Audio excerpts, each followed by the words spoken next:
Hey guys, what's going on? I hope you're doing well today. We're going to be doing the commentary for Resident Evil 3 Remake. Let's go ahead and get into it. This pandemic has spread faster than any I think it's kind of weird how I choose to look at the remake for Resident Evil 3. On one end, I loved it because it was a solid game.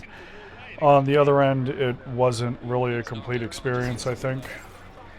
So there was like a lot of things that I really loved about 3. Back on PlayStation 1, you know, I really loved 2 and 3 the most out of the original trilogy that they had released. 2 was the experience I was looking for, but 3 had introduced things that I didn't even know that I wanted, like an enemy that constantly pursues you and stuff if you would linger in an area too long. You know, the idea of being hunted by the enemy back then was not really ever heard of. So to have like a, if you would, a nemesis, you know, that chases you from area to area was, well, to be honest with you, it was scary as hell, because typically in Resident Evil 1 and 2, you could just go and run from the enemy unless it was a hunter, and you wouldn't really have to go and worry about it. But with 3, it introduced the concept of there's always something watching, waiting, hunting, you know, there's always something pursuing you. And I had really liked that. We had just gotten off of going and having Capcom deliver the Resident Evil 2 remake to us, and I was actually very hopeful for 3. 2 was a very polished experience and stuff, and I just kind of remember sitting down saying to myself, please do 3, please do 3, please do 3. 3 is an awesome game, please do 3. And my hopes were eventually answered, you know. But it wasn't really kind of like the complete experience I think that I was looking for. Like, it does a lot of things good, but the things that it does badly left a lot to be desired, I think. So with Resident Evil 3, the first thing that was very evident is they went ahead and gave it the facelift the 2 had. Amazing stuff, and they always kept the 90s aesthetic as well, which is also very, very nice. I like how they humanized Jill more in this game, how like she's forced to go and deal with PTSD and, you know, certain instances of brief bouts of psychosis and stuff that are brought on occasionally from these issues. And I really, really liked that, because normally whenever I see a female protagonist in gaming, they're not very humanized. They're really not, you know, they're just kind of there, you know, and kind of just bland, I think. Like, I haven't really seen too many compelling female characters the last while, so when I was going and playing 3 and I had noticed that, you know, noticed that they were like, okay, well, Jill's going to go ahead and have bouts of psychosis and struggle a fair bit, I was like, it makes sense. She went through the mansion and stuff, and I thought it was a key piece of writing that I had appreciated greatly. You know, I was very, very appreciative of how they went ahead and did that. The rest of the game, I think, kind of left a lot to be desired. It has pretty much everything that you would expect there. It has Nemesis, it has like the enemies and stuff. It even has the city, but they went ahead and changed the city very, very heavily, and it kind of works, it kind of doesn't. It's very much so a mixed bag as you go throughout the game. Addressing the wolf in my bed right off the bat, I did not really like what they did with Nemesis. So I felt that the original concept they had for Nemesis was actually scary as hell. You know, the idea of this big badass mofo going and chasing you around while wrapped in a leather trench coat with the occasional tentacle poking out was a very horrifying thing for me, because he was chasing you from area to area. You couldn't really shake him that well, especially on the harder difficulties. And, you know, he was just something that was big and tall and intimidating and looked scary as hell. Dude had, you know, the side of his head stapled shut, and then, you know, his lips were missing as well, leaving nothing but gums and teeth, and he was very unnerving to actually go and stare at. And so I remember, like, growing up, you know, being in my early teens and stuff, going and looking at this dude and going, God damn, that's really scary, you know, and it was always unnerving for like my first 4 or 5 runs to have this dude chasing me. And so he had like a really specific aesthetic there. And so for the remake, it's weird because they wanted to try to keep the trench coat aesthetic, but the problem is I can't really take it seriously because, well, he looks like he's wrapped in a bunch of trash bags with a V8 motor poking out of his chest. And I didn't really I guess, care for that too much. It just didn't really look right. It took away a lot of the awesomeness that he had in the original. And so, like in the original, he was a BOW that was intentionally deployed to go and hunt STARS members. And then in the remake, it just kind of looks like somebody tried to dispose of him, but now he's just kind of up and lumbering around, and it makes him feel like a much more generic BOW, like what we would see with the Hunter Betas, as well as the Chimeras from Resident Evil 1. So I think they kind of did Nemesis a little bit dirty. You know, he doesn't really look as horrifying in this one. Like, the whole redesign they did for him was just kind of bonkers, and I think a lot of it just lost its originality past a certain point, you know, and I just didn't really care for it that much. So anybody that was playing the remake of 3 pretty much already knows, you know, who is going for Jill right off the bat. So, like, you go and you look at this character and you just kind of go, wow, okay, this is what they've done with him. I know that my first run of Resident Evil 3, I was really, really excited, and the first time that I had seen Nemesis, you know, kind of pop up, because you know who it is right off the bat. You know, you're kind of like sitting there saying, oh my god, what is this? And then my brain instantly had an out-of-pocket moment, and my brain had very so eloquently proceeded to scream, oh look, it's the Trash Man! And so this thought would literally go and nest in my head for the rest of my life, because as far as I'm aware, the rest of my life, because you know, he literally looks like he's covered in a bunch of black vinyl. It literally looks like a bunch of trash bags. And I can't really unsee it, for lack of a better term. I've tried. It doesn't work.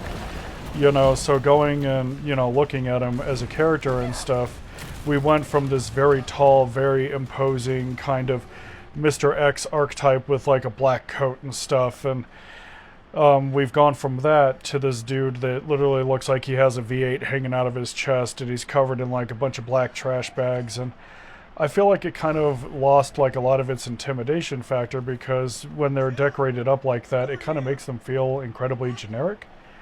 And I didn't really care for that too much. Like, I would just go and I would look at it and I would just kind of casually say to myself, okay, you know, this really isn't that great, yada yada yada. And I would just kind of fall out of love with it, more or less. You know, there was no, like, the stomping is still there and stuff, but there was no holy shit, this dude is out to get me moment. And then screwing with the beginning of the game a little bit wasn't really that great either, because initially you were like, okay, well, Raccoon City's being taken over by the undead, I need to escape, and yada yada yada, this is going to be my final escape. And then they instantly move right on in with Nemesis right off the bat, and it doesn't really, at least in my opinion, it doesn't really feel that great, because there is no setup. You know, the entire setup they had for the original game is literally wasted in that regard. So Nemesis is up your ass right off the bat and trying to get you right off the bat, and you know, there really wasn't any sort of cutscene where Brad is like, oh my god, you know, and, you know, we're running for this and that and everything else. It just really, I think, past a certain point, didn't really make a lot of sense. Looking back at it, it feels like the Resident Evil 3 remake wasn't even so much a remake, it was more like a reimagining. It did not really follow the formula that they had laid down in Resident Evil 1's remake, Resident Evil 2's remake. And so it just didn't really have enough familiarity to be like, ah, here we are.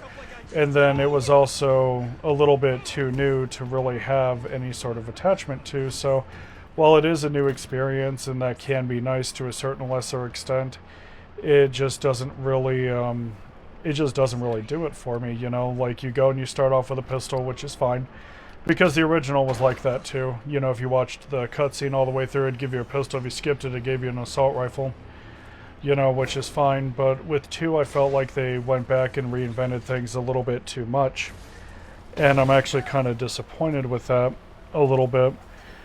You know, like Nemesis in general, looking back at it, you know, they had changed him a little bit too much. Like, even with all of the vinyl removed from his face and stuff as he's going and chasing you, they had changed it a little bit too much, because, yeah, he still has, like, the stretched out jaw and stuff, and he's, like, lacking lips and everything, but the way that they had gone about doing his face, you know, was very, very strange. It's just like what looks like the effect of melted putty just kind of going and hanging out there, and having the occasional staple here and there, when in the original his head was literally stapled shut because they stuck a fucking microchip in him.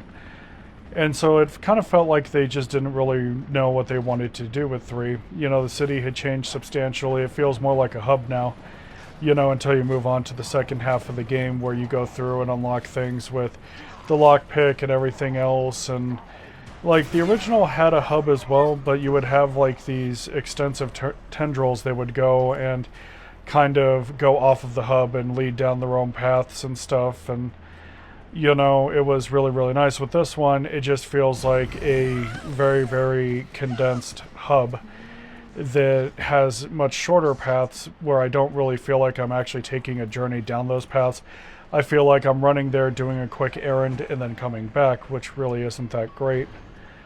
There was just a lot of things that they had changed with 3 that I didn't really care for. I mean, it was a fun experience. It's an incredibly fun game, but it just doesn't really feel like that they did it correctly. And so I would see that with how the power plant was managed. I would see that with how the entire graveyard is missing. Like, we're missing the graveyard, the Gravedigger boss fight. The entire clock tower is relegated to a cutscene. There is just literally so much stuff that they had literally tried to reimagine. Quite a few of the enemies had been reimagined as well. Like with the Hunter Gammas, I kind of understand, you know, why they reimagined them, because in the original, they look like giant frogs that just eat you whole. Well, now they're like bigger and scarier, and it kind of makes sense how they can eat you whole. They actually did good in that regard, but when it comes to characters like Nemesis, they actually did quite bad and stuff with his overall development. So it's really just kind of weird, because on one end I desperately want to love it, but on the other end it's like, this just doesn't seem right, you know. Even, you know, right here and stuff, he's got like part of the mask, or well, part of the vinyl, I guess, worn off, and you can see like part of his mouth, and like they try to have it make sense a fair bit, but ultimately I find that it just kind of falls flat. Even his later mutations don't even really make much sense, because I remember the train, out to the train scene from the original, Nemesis's entire top half being completely shredded and just having tentacles flowing out of it. And then in the remake, what they had a tendency to do is they tried to, since he flew out of there and hit the water, he mutated to adapt to the water, and so he kind of has this Cthulhu's mythos look going when you have to fight him that time, and it just doesn't really seem great. You know, it just doesn't really seem great at all, and the way that they went about going and doing him, just, I couldn't tell if this was what their original design was meant to be, or if they had just become very, very bored with who the character is, and, you know, went with it. And then even with, what is it, even with like the expanded pump in his chest and everything else, it just really did not feel right, and I just kind of remember kind of raising an eyebrow at it the entire time.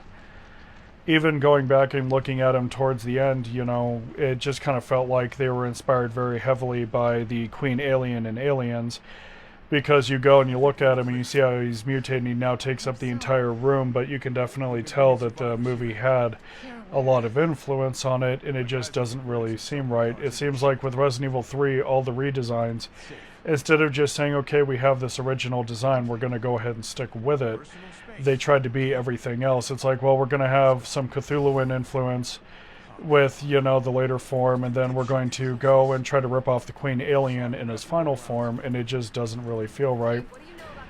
And then the gimmick kind of got worse in the final fight as well, because originally it was, oh, you know, we got to push in these batteries and wait. And then it was, well, you got to shoot all these weak spots and stuff, which is something from the modern games that I did not miss at all. I did not like it. The whole idea of shoot the weak spot was very, very lazy, I think. You know, and it's very much so a relic of that era.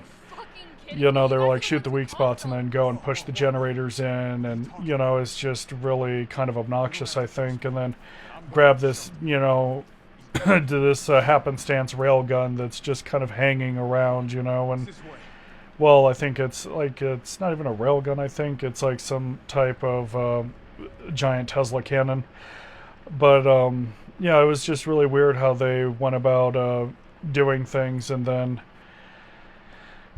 going and just trying to carry that throughout the entire game, I think wasn't really that great. Like, Nemesis doesn't really feel that compelling this shot around. You know, he feels like he's lost a lot of his power because he just doesn't really chase and stuff. And then missing the Gravedigger boss fight was really disappointing as well, because I actually liked it. You know, like when you start messing around with your hallmark bosses and stuff that kind of make up the experience, I find that it can just shit all over the experience in its entirety. And so I think that's why I kind of struggled with 3.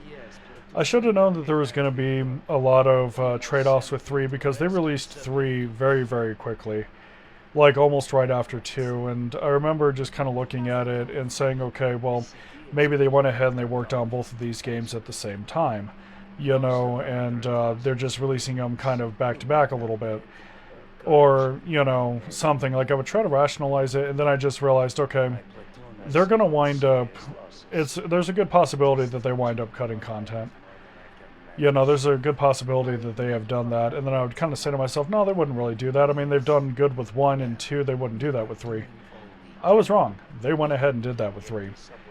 So it was really, really weird, because the scene at the top of the clock tower where you go and you blind Nemesis with the lights and he falls down and stuff. I mean, yeah, it could be considered campy, but they could have done it in a slightly different way and still had it be very, very workable. And then the entire park being gutted out of 3 was really just kind of awful as well. Like, it's almost like they looked at that entire section of the game, and instead of saying, okay, you know, we can do really cool things with this, and then going and bringing in a revamped version of the Gravedigger using all this new wonderful rendering technology that we have, they literally just said, fuck it, we're pressed for time, let's go ahead and gut it. And then we would later see this with the Mercenaries mode as well, which people run all the time. You know, like when they had gutted Mercenaries and stuff, I said that doesn't really make much sense, because Mercenaries for 3 still has a very, very large community. It is much like the 4th Survivor for Resident Evil 2. You know, people still run it all the time. You know, so for them to go and omit that was very strange as well. There are a lot of things that they actually brought in, which is really nice. They still have the currency system from all the other ones where you do challenges, you get currency for it, you can buy things out of the shop. That's nice, and you can go ahead and buy tools that are in the box immediately to go and, like, get the lockpick early and stuff. There's, like, a lot of things that they did that were really, really nice that brought the game into the modern age and stuff. But where I really where I really struggle to reconcile the game is with how much gutted content there is, because you can tell that they just didn't care past a certain point, and it's actually very depressing, because Resident Evil 2 and 3 are largely my favorite games. I like Resident Evil 3 a little bit more than 2, but that's only because I think that Nemesis is a really cool enemy. But they had just gutted so much of it, and I remember kind of sitting here saying, okay, we have all these cool things, we've got weapon attachments. You know, they even went through the effort of going and saying, okay, every time you down Nemesis, he's going to puke out a chest. Okay, they brought that back. That's cool. You know, but as far as core fundamentals, I feel like that they kind of failed a fair bit. You know, and then some things I think are actually incredibly gimmicky. Like the poison aspect of the game, how, you know, you have it literally done one time, you experience it in one area, and then that's pretty much it. You never see it again, and it's really, really weird to me. You know, all the puzzles are still there for the most part. You know, the lab is still there. I actually liked in the additional puzzle they brought in where you had a tuner that you would have to go and play with to go and unlock things and turn things on. And, you know, that was really nice. I enjoyed it. But the amount of stuff that they had gutted from it, I just kind of remember sitting there and saying to myself, okay, they took all of this time and all of this effort to go and do Resident Evil 2 properly. Why didn't we get the same treatment for 3? And so I was like really, really disappointed by that a fair bit. You know, it was just really, really unusual to me. And then going and the rework of Jill that they had done was a little bit strange as well. Like, it wasn't really kind of the worst thing that I had ever seen in my life, but it had definitely shit all over the 1990s and early 2000s aesthetic. You know, where they were like, oh, okay, well, we can't have like a tube top and a miniskirt anymore. And, you know, Resident Evil 3 quite literally takes place in the middle of summer. So it would actually make sense to have her wear these things, you know, because it's hot out mainly.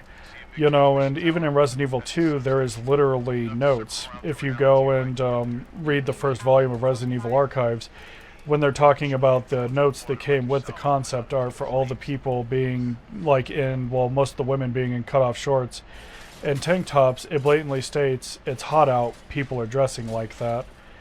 You know, and so I thought it was really weird how they went ahead and removed that, because it kind of shits on the aesthetic a little bit. Like, I understand that they're literally trying to keep up with the times and stuff, I do get that, but there's nothing really wrong with going and saying, hey, you know, this game was released in the 90s, you know, takes place around the 90s, people in the 90s did dress like this. And so in their attempt to modernize it a little bit, I think that they kind of pooped all over the experience. And then the way that they had done Carlos was kind of good, kind of bad. It was really, really weird because on one end, you know, they did really, really well with his uniform, right? But on the other end, I have no idea what the fuck was up with that rat's nest that they're attempting to call his hair. You know, because traditionally, in the original, like, they were just deployed. It wouldn't really make much sense for his hair to be, like, super messy like that. Look like he just has, like, a mop growing out of it. You know, so it's just really odd when I would go and look at Carlos and I'd be like, oh, okay, what were they trying to accomplish with this? Because on one end, the uniform for the UBCS is there and everything, but they tried to screw around with the aesthetic so much that it's unreal. Like, the way that they have Carlos set up, it looks like he's been in Raccoon City 4 months with overgrowth on his face and everything. It just doesn't really make much sense for a span of time that is actually quite short. You know, Resident Evil 2 and 3 have a tendency to go and commingle because both of them take place over the course of, I think it's like 3 or 4 days. So, you know, Carlos going and having a full-blown beard at that point wouldn't really make much sense because the crisis in Raccoon City wasn't really that long-lived. I mean, like, when the full-blown crisis hit, it was actually very short-lived, but it was cranking up, I think, for like close to a month of people being bitten in the woods, you know, outside of Arclay and stuff. But yeah, it was just really weird how they tried to go about doing things, you know, and it was just kind of disappointing because with Resident Evil 2, they kind of stuck with most of the original experience. Like, even with Claire, they went ahead and they got rid of, like, the cutoff shorts and stuff, which you can still get back, but they at least tried to dress her with, like, that 90s aesthetic. But with Resident Evil 3, it was more like, okay, if we do not do this, people are most likely going to complain, so we need to absolutely cater to modern tastes. And so it's really weird to see slightly modernized clothing, but you go and you look at, like, how the architecture and everything else is set up, and it still has that very much so 1990s aesthetic, right on down to things that you would see on the shelves and everything else, so it can actually create a very jarring experience past a certain point. But it was really, really weird how they went ahead and went about doing the entire game. Like, the puzzles are fun, you know, going and doing the map for the most part is fun in general. I still prefer the original layout because it felt like I was taking an extended journey down these paths. The Hunter betas, actually, they kind of dropped the ball on, I think, a little bit, because the Hunter betas were literally Hunter rejects. Past a certain point, they were literally, to a certain lesser extent, failed experiments because those masses on them are quite literally tumors. And so for the new ones, they look reptilian and stuff, but they also look kind of moldy. And it's really weird how they went about doing it because, you know, we literally go and we have the Hunter betas and stuff, and they're all skinny and, you know, everything else, but when you go and look at them, when you actually go and stare at them, they actually look more like Hunter alphas from the first game. You know, they're green, they're hunched over, they're super scaly, and they have pretty big claws, whereas the Hunter betas from 3 were extremely thin, lanky, had smaller claws, and they looked very, very sickly, covered in tumors, the whole 9 yards. So I find myself, like when I was going and playing 3, I found myself sitting down and saying, what the fuck was it that they were actually trying to do with this game? And I would just kind of shrug a little bit, and I'd be really disappointed because I was hoping that 3 would have been treated with the same reverence that 2 had. Like with 2, you could tell they were afraid of fucking up. And then you go and you look at 3 and you can tell that they just didn't care. And I think that's what really sucked the most about it. You know, like it was a good experience, but I think I would have had a better experience if I had never played the original to begin with. And I think that if Capcom would have sat down and said, okay, we're going to start going and doing all of these like the original, you know, and then we're also going to add that flavoring that we had with 1 and 2's remakes, I think that it would have fared a lot better. But you can definitely see that they cut a lot of corners with 3. And it's very, very disappointing in that regard. You know, like, the remake of 3 does so much good, and it also does so much bad, and it's just such a mixed fucking package that I literally struggle with it. Even the harder difficulties are very, very weird, because they were like, okay, we have these things now that Nemesis is going to be going and putting on their heads, and you're going to have to shoot it off in order to kill them, and even that was kind of a flop a little bit, I think. Like, looking back at it, it's like, it's another gimmick. You know, so you get to go and shoot that off, and it just really, I think, left a lot to be desired. You know, the game itself is gorgeous to look at. You know, it carries over a lot of the same tools that Resident Evil 2 had, as far as, like, cutting chains and stuff. It does so much well, but it literally gutted so much of what the original made great that it doesn't even feel like it's recognizable past a certain point, you know. Like, right on down to going and making choices and stuff, you know, like, making choices would go and alter, you know, where you proceeded to go through in the core game, and they went ahead and got rid of that almost in its entirety. You know, like, they did so much to try to go and streamline it and stuff, and a lot of it just really does not go over well. And it's a rather shitty experience, you know, like, it's between trying to cater to modern tastes and, like, trying to get rid of all the stuff that made the original great. Resident Evil 3 feels like a very incomplete package, you know. So even when people reached out, because everybody was like, okay, well, maybe they're taking time on Mercenaries to go and perfect it, and maybe it'll be free DLC like what we saw with Resident Evil 7. And after enough people bitching on Twitter, Capcom finally said, okay, yeah, we're never going to remake Mercenaries mode because it wasn't really that important. And it's weird because they say that it's not important, but there's still a very strong scene for just running Mercenaries. There's a lot of people that just loved doing Mercenaries mode. You know, Mercenaries mode carried on from 3 to 4. You know, like, it's now a staple mode because of 3. You know, like, it changed as time went on and stuff, but, you know, 3 is the game that gave birth to Mercenaries. So it was very strange for them to be like, yeah, we're not going to go ahead and do any of this because, you know, we think that it's just not really that important. I really just kind of hated that. You know, like, you're literally paying for what could essentially be a complete product, and yet they just wound up gutting so much of it.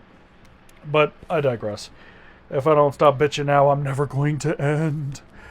So, all jokes aside, filming the game actually had a lot of caveats to it. It pretty much inherited all of the issues from Resident Evil 2, and then had additional issues that it had brought into the fold.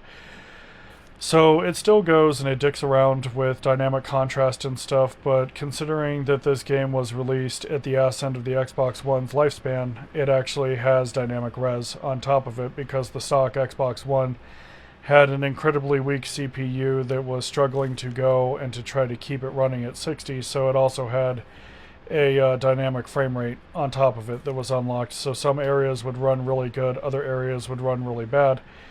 When I was walking around on OG Xbox, there would be, well, OG Xbox One, there would be certain stints where you could see the game slowing down a little bit, but that doesn't really seem to be too much of an issue running it on Xbox One X. So it was really kind of weird because on OG Xbox, when I was like going and running it and just trying to get it to where it needed to be, there was plenty of frame rate issues and stuff, and there was like a fair bit of artifacting, a little bit of ghosting, and just kind of, just this whole smorgasbord of shit. But when I had started running it on the Xbox One X, it wasn't really that bad. Like, the frame rate had largely cleaned up, and then there wasn't as much ghosting either. It's still very, very dominant in some cutscenes and stuff, but everything else had panned out. I could tell that they had made some form of effort to literally go and try to deliver a patch that made it Xbox One X compatible. And for the most part, it does a pretty good job, but there are some areas where it still uses dynamic resolution. So what this would equate to is, for the most part, the entire run actually went really, really well. But there was a scene where they used dynamic res during a cutscene where Nemesis is literally going after you, and every time that cutscene would hit, the resolution would drop. It would trip up the external capture card, and it would make a 5-second cut there where there's like 5 seconds of that entire cutscene that's literally missing. Now, granted, this could easily be fixed with a transition because I could fade it out and fade it back in, because it's just Jill running to an elevator, more or less. It's not anything really relevant. But with them like still choosing to leave that in, knowing that the Xbox One X could go and handle something like that, it's just really, really weird, and it made it incredibly hard to film it. And then, of course, with this one, I had the frame drops that Resident Evil 2 had as well, because of the fact that the console at the time was dying out, and I just didn't know until 2 had hit, and it had, finally finished cooking itself. And so there's like little tiny drops here and there and stuff as the HDD was going out, and so it kind of mars the experience a little bit.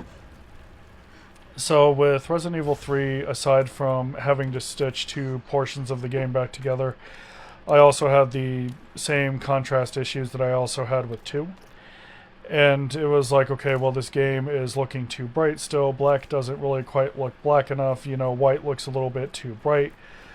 So much like 2, I would find myself going back and just re-rendering the hell out of it with various corrections, trying to get a very specific aesthetic that I was going and shooting for, because I try to, when I go and film games and stuff, a lot of people are like, well, I'm just filming the game, I'm not really worried about it, but, they're like, I'm just going and creating and filming gameplay. But with me and stuff, I think that with all the videos that I make, I like to basically have people feel like they're watching a movie and experiencing the game at the same time. So I have a very specific kind of aesthetic that I'm going and trying to shoot for. And so with Resident Evil 3, I was going back, re-rendering. By the time I had actually gone back and re-rendered Resident Evil 3, I already had like a rough idea of where the baseline settings should be. So rendering Resident Evil 3 for a third time was considerably easier than going and reworking 7, 8, 2, all of them, really. So by the time I had gotten around to 3, I was like, oh, this isn't half bad, and I was able to go in, do white level correction, black level correction, a little bit of color correction because the recording was looking a little bit washed and I wanted colors to be more rich and vibrant and stuff. So I had gotten around to going and getting that done. And so I was like, okay, this looks good, but I had to re-render it a couple of times as well. And then as far as the transition for the cutscene went, there was like a little bit of the cutscene, I think it was like a half a second, that I had to chop off because I was going and getting ready to do a fade in and fade out, and I wanted it to look as natural as possible. I went back and I looked at the core footage, and I said, oh, I'm only missing like 3 or 4 seconds off of this. And all of it is literally, there was like a second of fade in, there was like a second of fade out, which brought up the total to just 2 missing seconds. And I said to myself, okay, do I really want to refilm the entire damn game for the sake of 2 seconds? Or do I just want to literally chop the ends off of these nublets and then go and put them back together and say, okay, you're only missing like 2 seconds of, basically the camera shifting, nothing important going on with it, things like that. And so ultimately I'd made the choice to literally just nip the tips, stitch them together, and then going back and reviewing it, I just kind of said to myself, nobody's going to miss these literal 2 seconds of just the camera panning across the wall.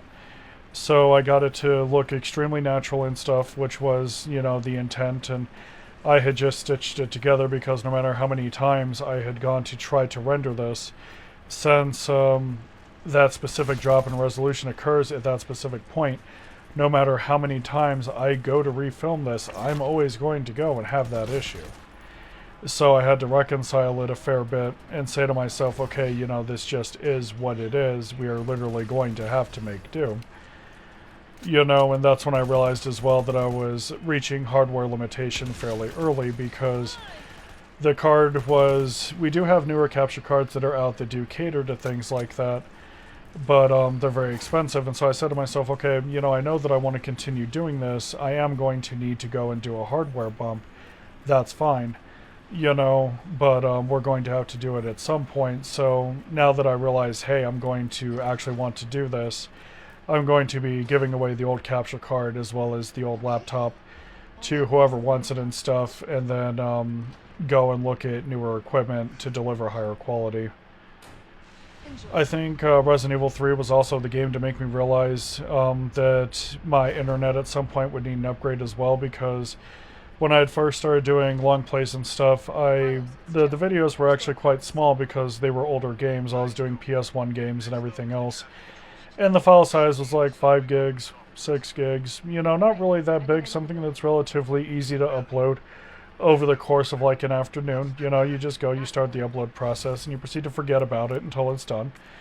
And then with Resident Evil 3, as well as, at the time, Alan Wake, because Alan Wake was a monster-ass file too, I was realizing how big file sizes were becoming, and with me living out in the middle of nowhere with extremely limited upload speed, I was realizing that larger file sizes were going to be coming into play considerably sooner than what I thought they would be.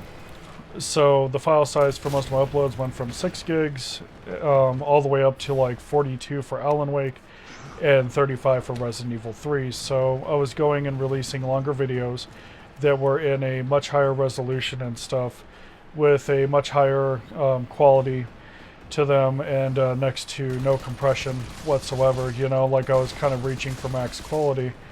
And then for some reason the file size has a tendency to get massive as well when you go through and do various corrections like white balance and black level balance and color correction and everything else. So I think the writing was on the wall towards the end of like going and filming the Xbox One games that I had at the time, because I was like, okay, storage is about to get very expensive.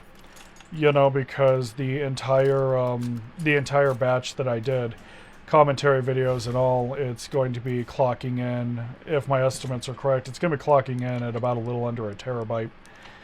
And so it's like, okay, well, you know, an entire year's worth of content, some games long, others short, is literally going to be a little under a terabyte. That's going to get expensive very fast. So I started using HDDs as storage drives, primarily because they're slow, and then all my SSDs are literally working drives, you know, for when I need fast transfers and everything else.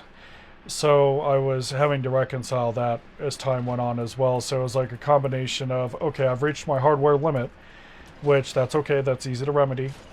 You know, I need to focus more on storage, and I need to focus more on going and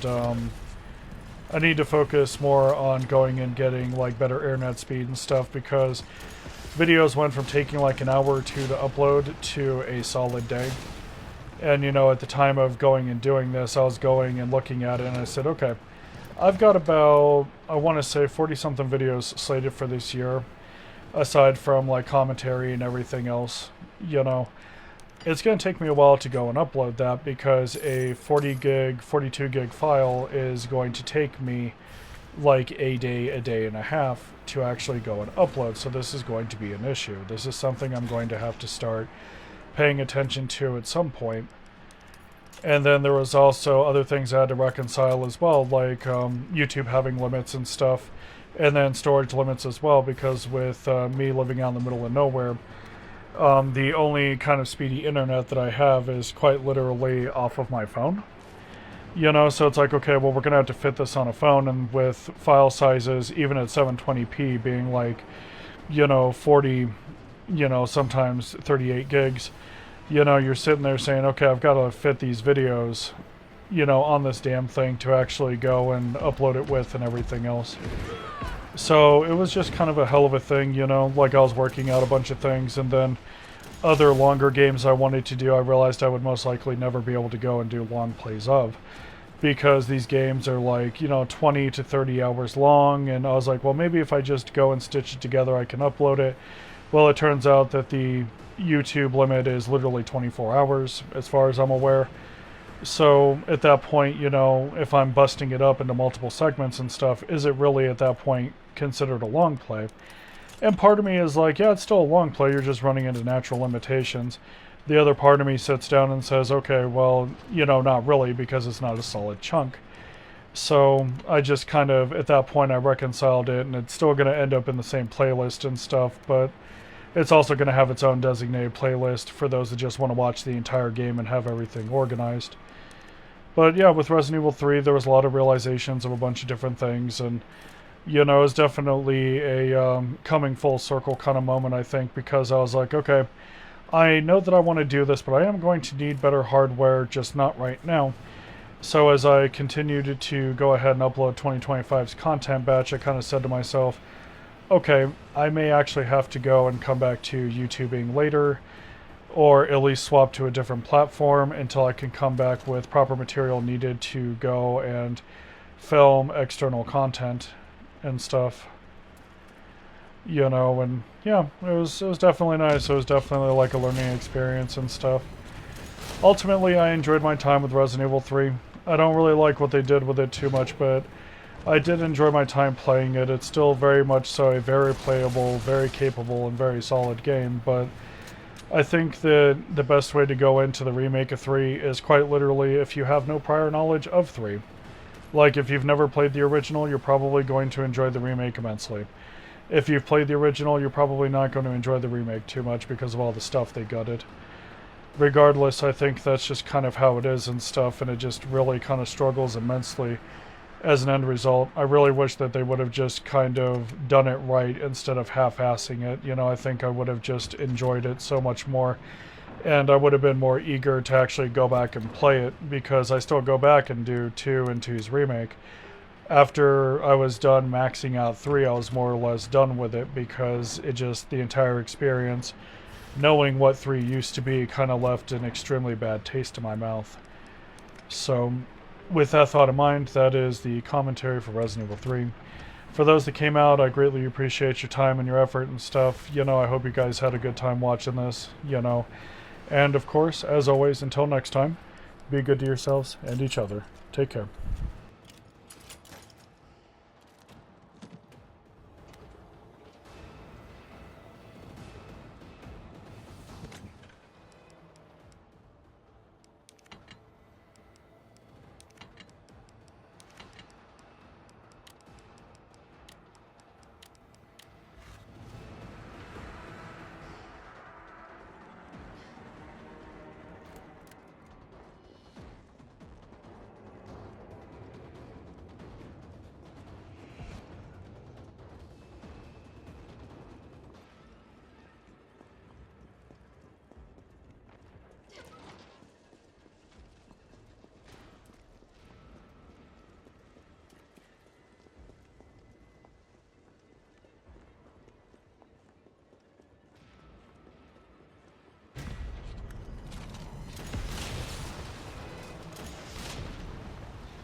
Carlos, I'm in the control room. Now what? Nice. Now you gotta plot out a route. Okay, give me a sec.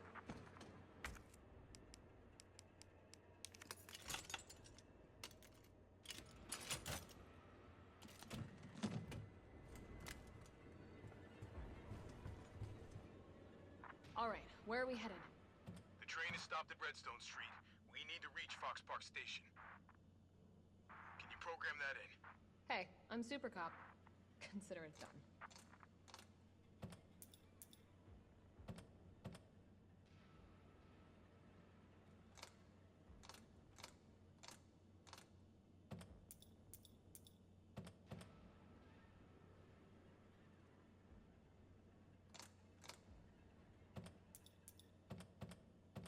Valid route confirmed. Carlos, it's me. I finished inputting the subway route. Jill, you are amazing. Tough as nails, too. Hurry back to the station. We'll make sure the subway's ready to depart.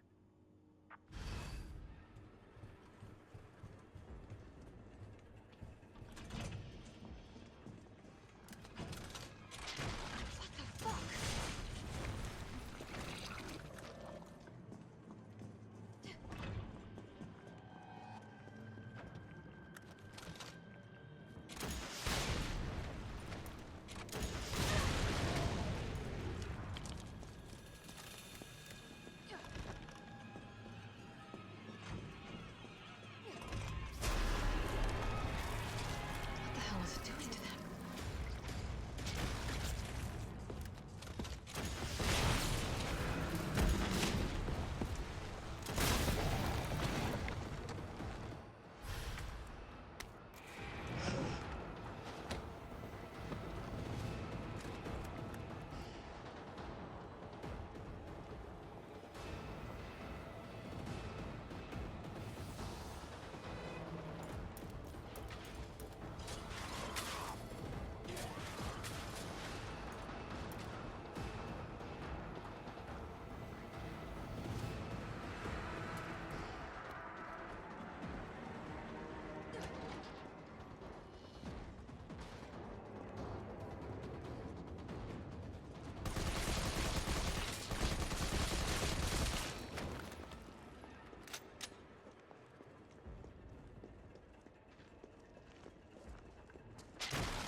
Nice job, Super Cop. I'm impressed. We back in business? Yeah, mostly. But we need 30 to 40 minutes to finish maintenance. Nikolai, how are we doing? The town's crawling with those freaks. No chance of fighting our way out of the city. Why is she here? She's helping get the trains running again. Bad time to start carrying dead weight, friend. She's unreliable. Can't pull the trigger when it counts. Hey, take it easy. She'll get you killed. Sorry about that. Everyone's a little worked up. Oh, come on. Not again.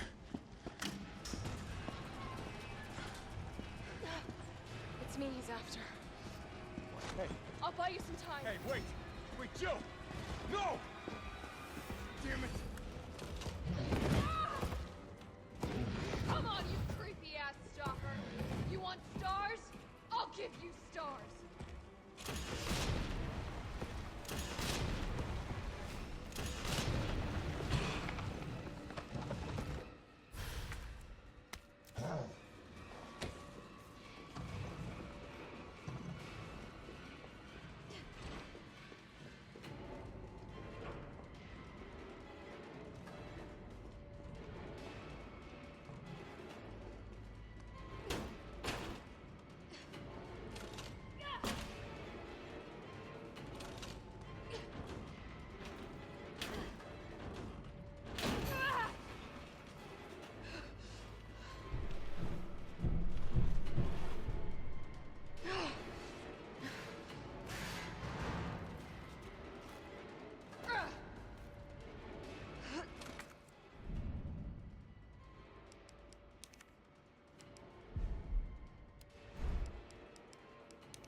Carlos, do you copy? Carlos! Oh, shit. Oh, I need to find another way out.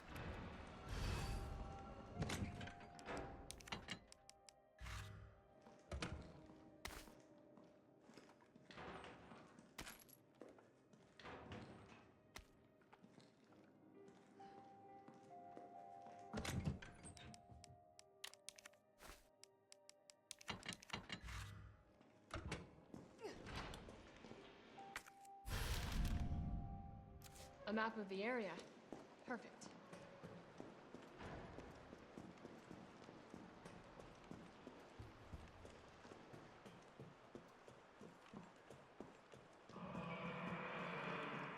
Oh, what was that?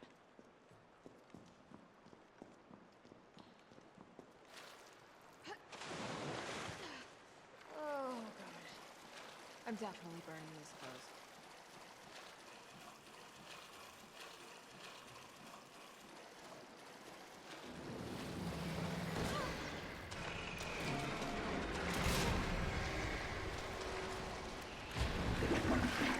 What was that?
Carlos, can you hear me now? Jill. Oh, thank God. Everything okay? Yeah, I'm alive. I lost him. Great. The subway's ready to go. We'll leave as soon as you make it back.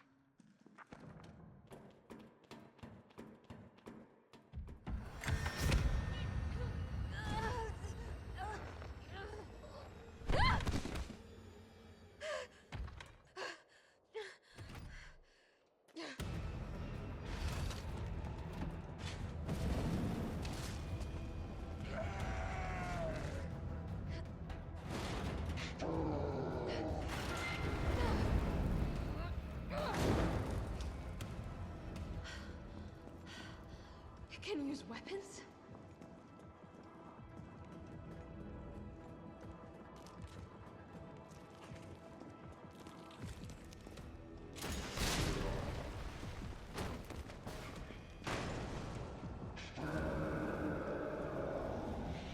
I gotta get out. Quick.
Still kicking?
Carlos, it's Jill. Do you read me? Loud and clear. You all right? Yeah. Bastard's dead. Good. Fuck him. What were you thinking? Turning yourself into bait. You could have been killed. Don't start. I did what I had to. I know. And thanks. The subway's ready to go. Hurry back.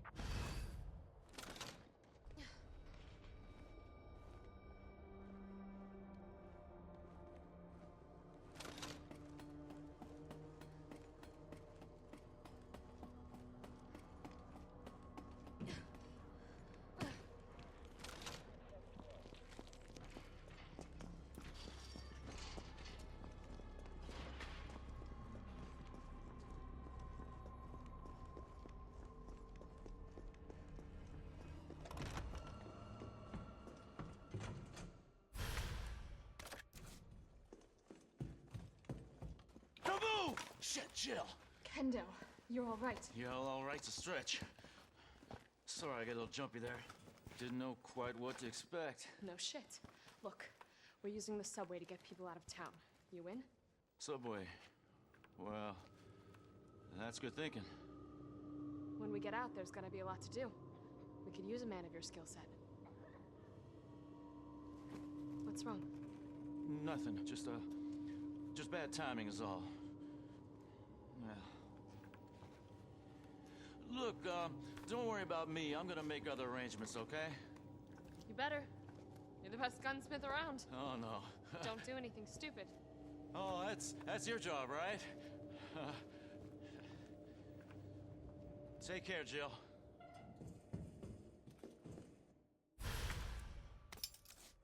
If you're heading to the station, take that service alley out in front of the shop, okay?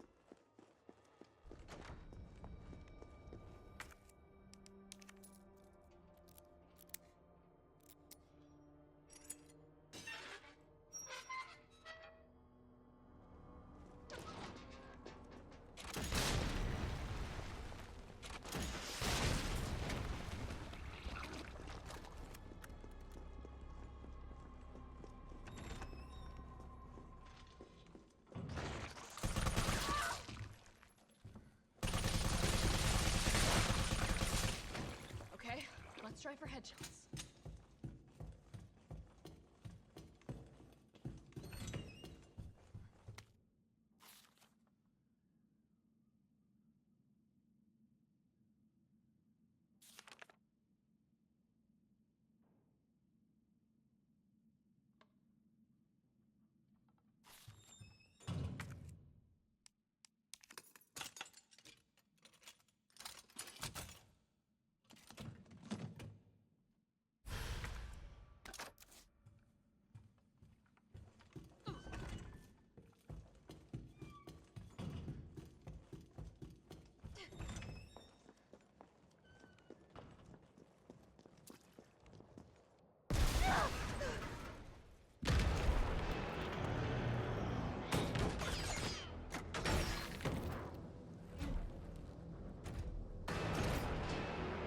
Rocket launcher? Really?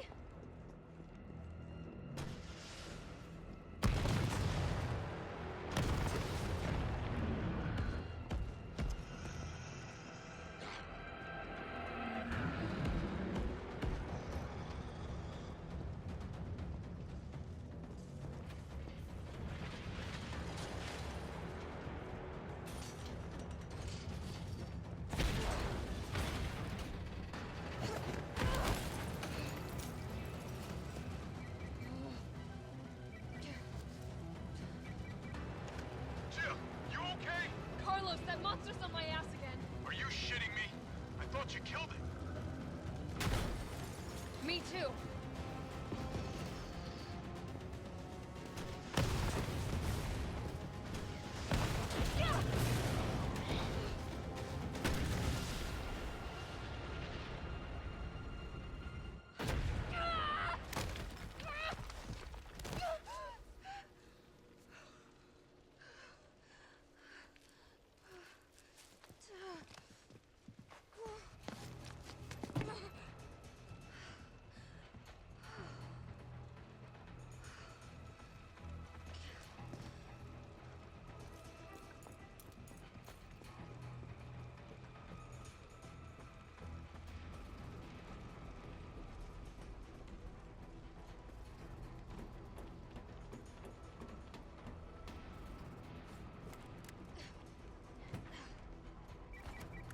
Jill, you there? I think I know how to slow that fucker down. Head back towards the station. And lead him right to you? It's okay. Trust me.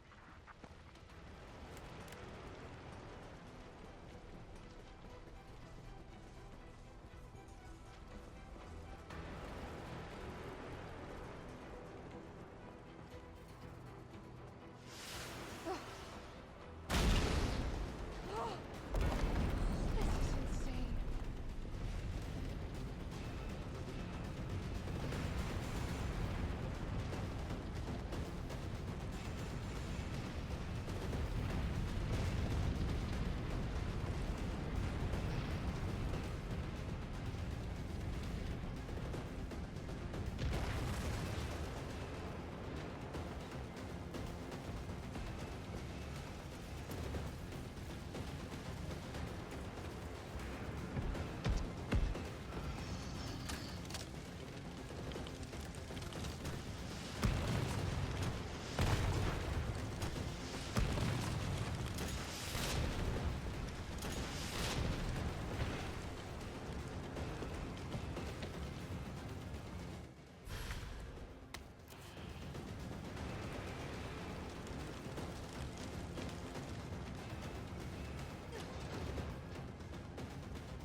okay? Go. Go! Come on, forget about it!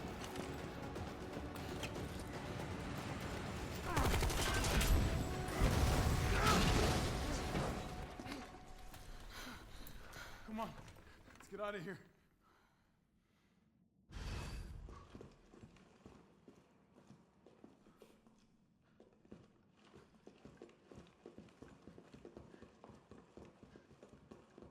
Carlos, I know we didn't get off to a great start, but thanks for the save.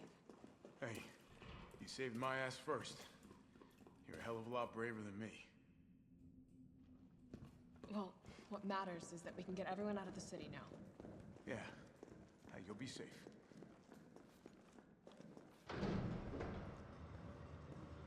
What about you? From the sound of it, I won't be catching the train. Why not? No, there'll be new orders. If it means I can help save the city, it's fine by me.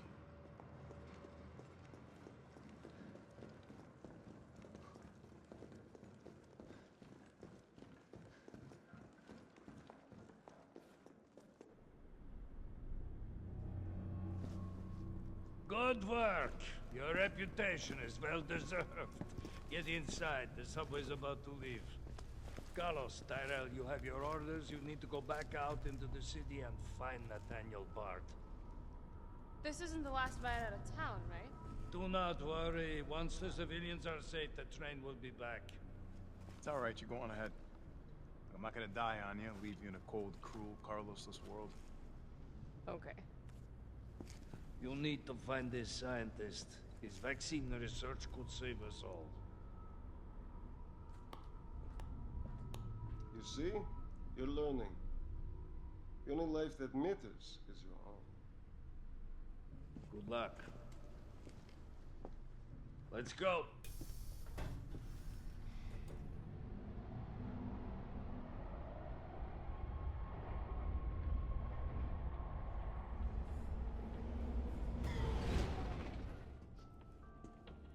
You don't really think a pencil pusher like Bart is still alive, do you?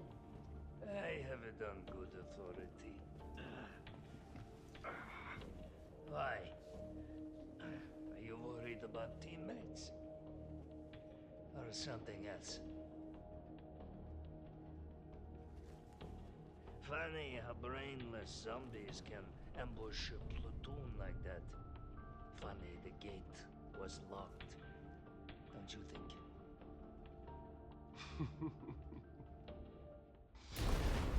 What was that?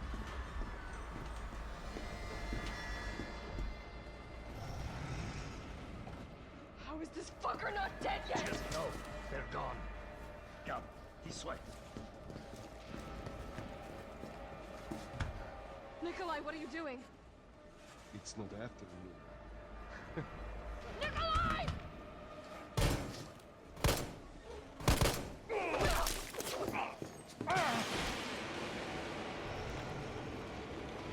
Get off my train. Shit, Bart!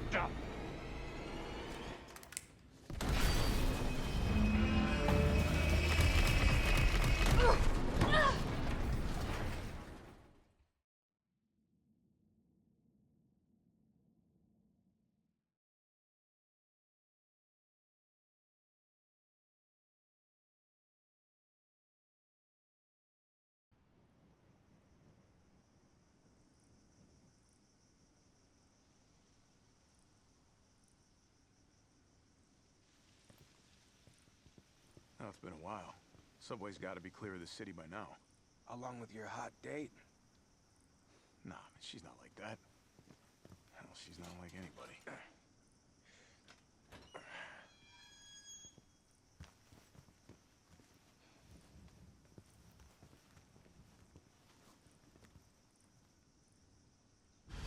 All right, keep your head screwed on, Romeo.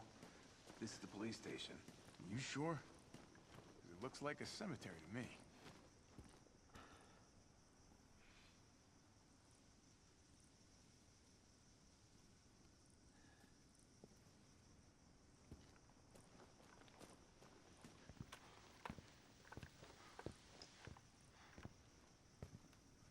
Stop! T.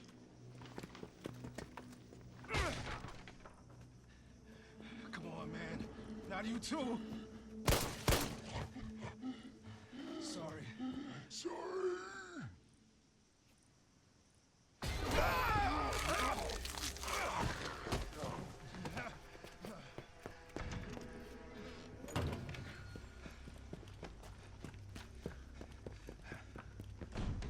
Shit, it's locked. You stay on the door. I got this fucker. Come get some!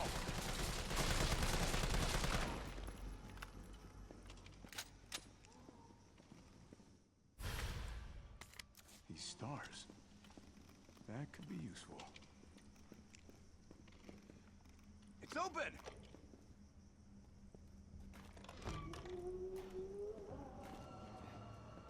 Where'd that cop go? Don't know, don't care. We got a job to do.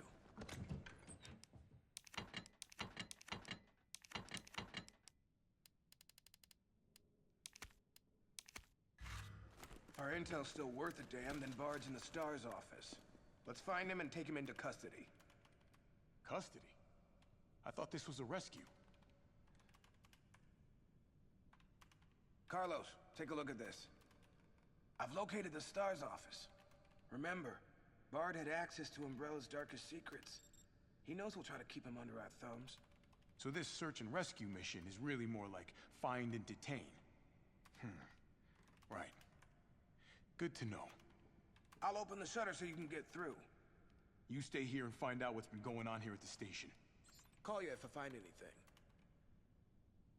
Hey! Be careful. Yeah. You too, man.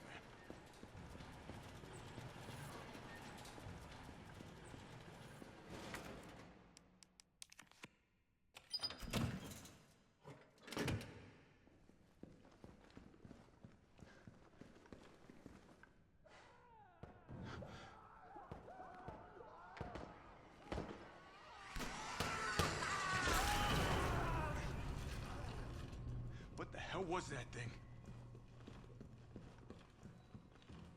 Couldn't have been a zombie.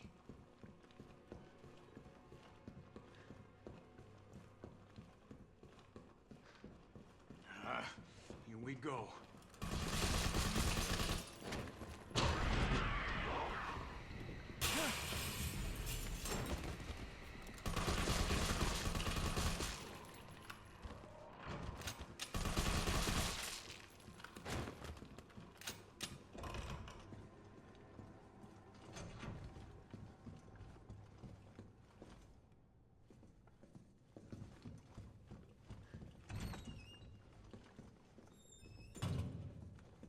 T, you copy? There's something real nasty in here. I don't know what it is. Something nasty. All right. I'll take a look with the cameras. Watch your six.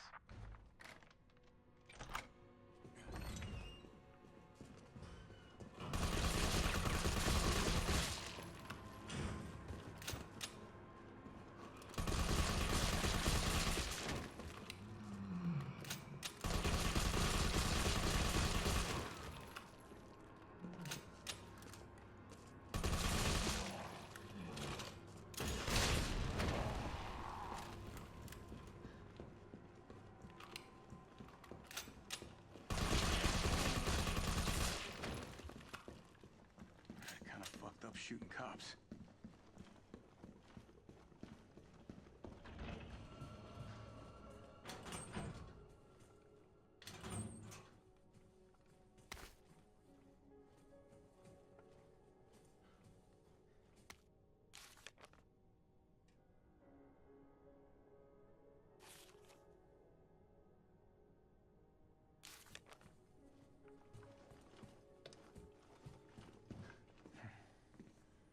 Well, if cameras killed those things, I'd be set.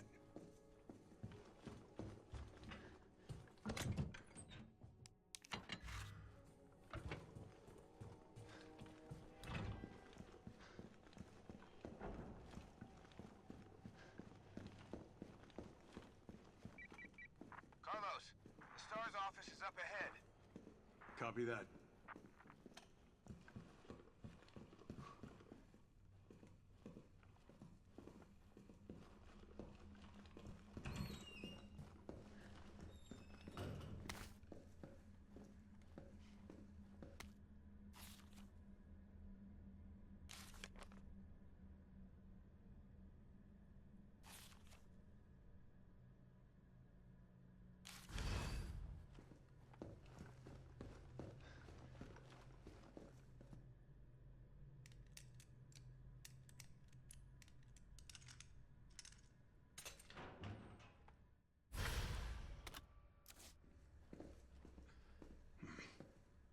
on.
Mine now.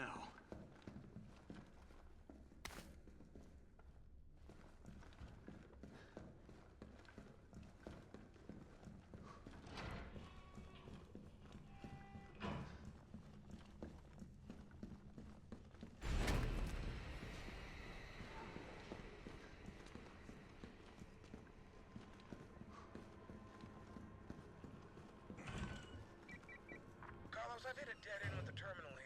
Gotta head your way. Copy that.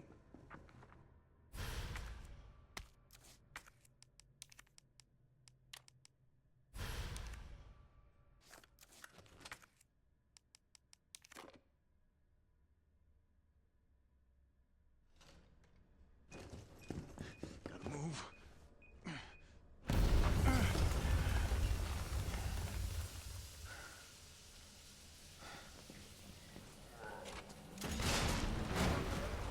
One at a time, take a number. It sucks to be popular. This asshole.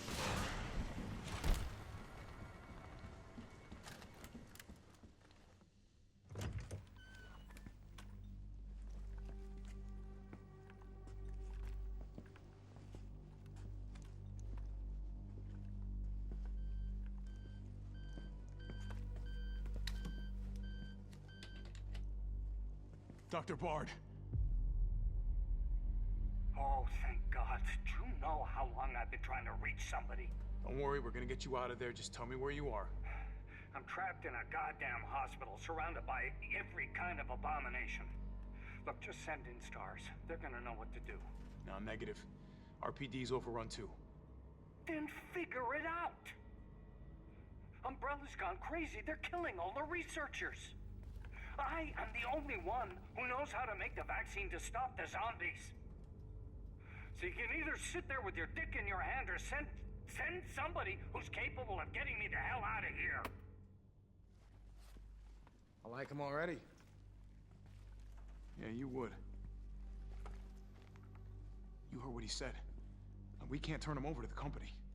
That's not our call to make. That's Mikhail's call. I'm gonna check the computer, see if I can trace the doc's location.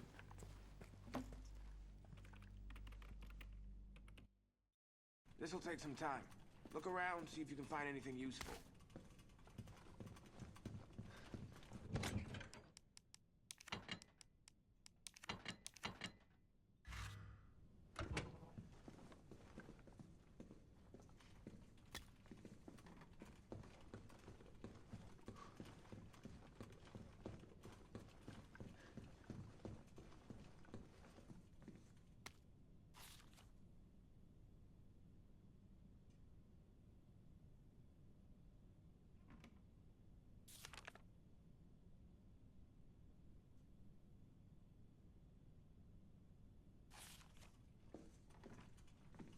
Is that Jill in the front row?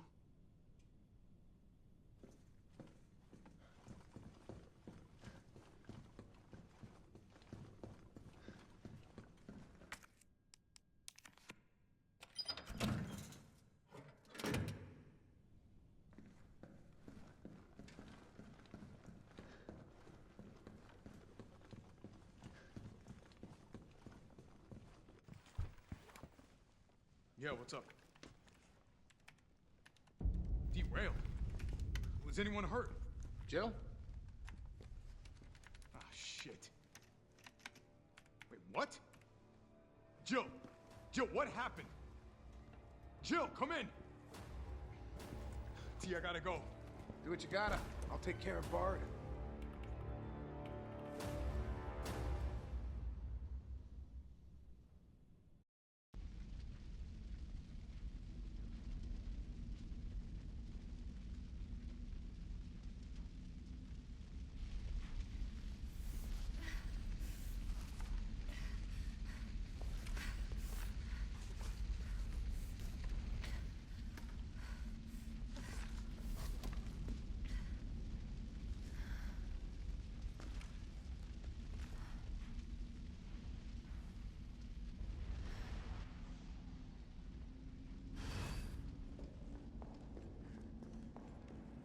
Am I the only one who made it?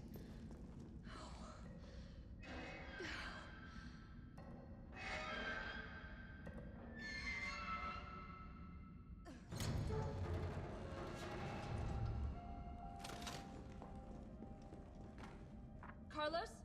Come in. Carlos? Damn it. I guess I'm out of range.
Walker's still alive. I can't stay here.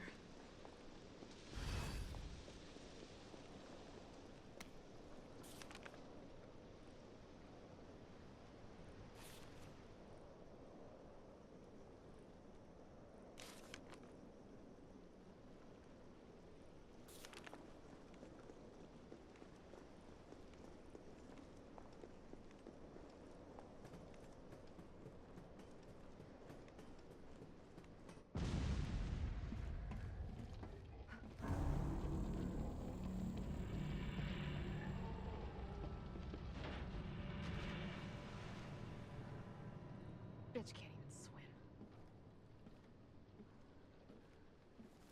Carlos, respond. Yeah, what's up? We didn't make it. The train derailed. Derailed? Was anyone hurt? No, everybody's dead. Mikhail, everybody. Shit. Nikolai left us to die. Wait, what? What the fuck? It's back! Jill! Jill, what happened? Jill, come in!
Carlos, you still there?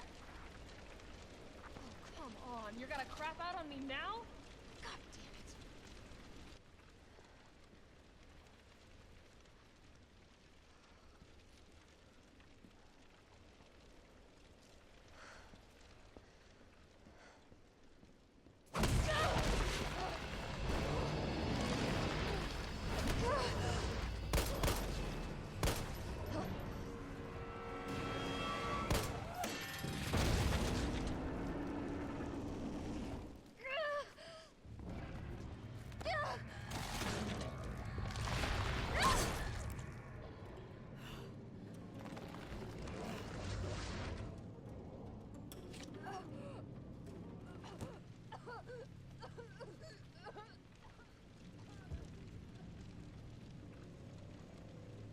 Interesting. You've done me a big favor, mister.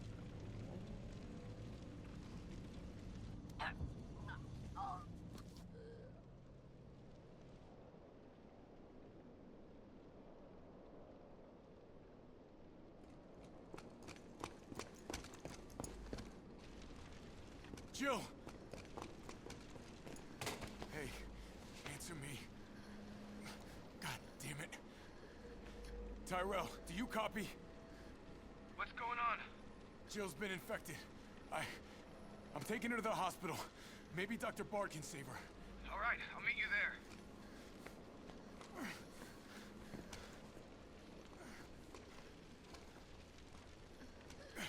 You hang in there, Super Cop. I got you.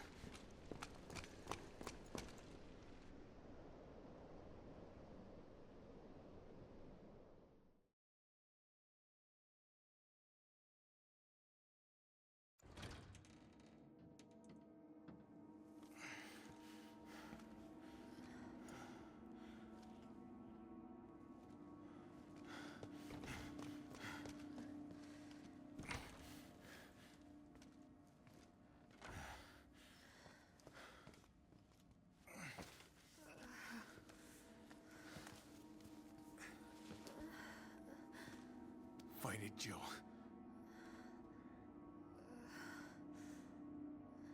I'm gonna get you the vaccine. You're gonna be okay. I promise. Tyrell, where's Bard now? Gotta be the lab in the back. Stay frosty, I'm on my way. Copy. I'll go on ahead.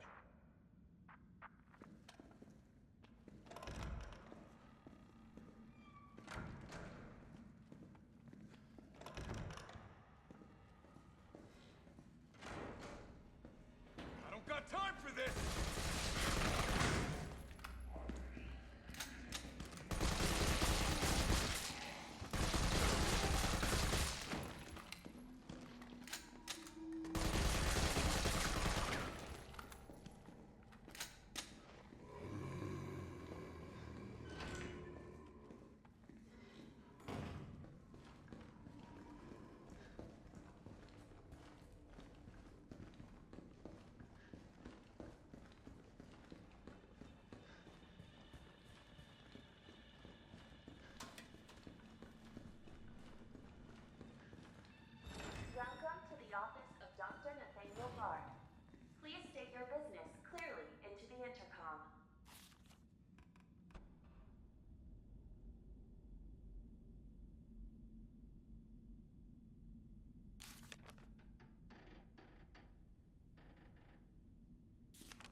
Christ.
All I wanted to know was what the documents were doing in your office in the first place.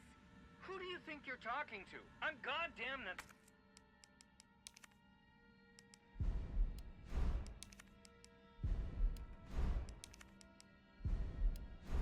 Nathaniel Bard.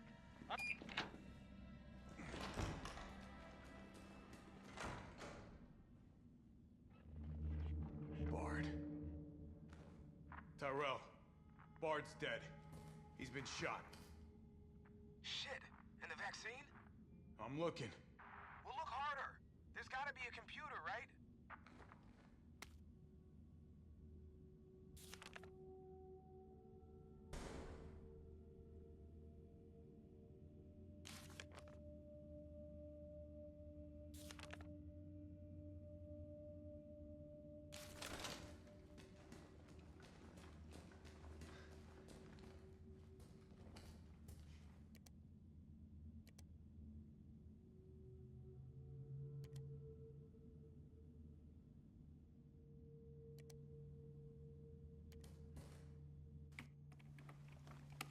This is VRC Chief Nathaniel Bard, September 29, 11 p.m.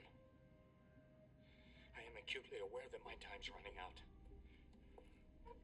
And I hope and pray, by making this recording and bringing the truth to light, that I can restore some small shred of honor to my name. All of Raccoon City's suffering began with the release of a biological weapon known as the T-virus. My employer, the Umbrella Corporation, engineered this virus. And they ordered my team to develop a vaccine, which we did. Now, I keep samples of this vaccine here in my office. The rest of it is stored underground. But those sons of bitches in the board, they want to destroy it. They don't want the world to know what they've done. So they're trying to erase all evidence that the virus ever existed. No, I'm not a fool. I know they don't want me to...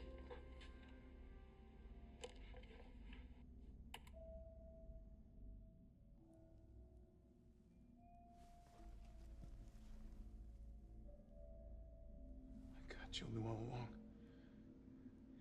And she trusted me anyway. Fuck!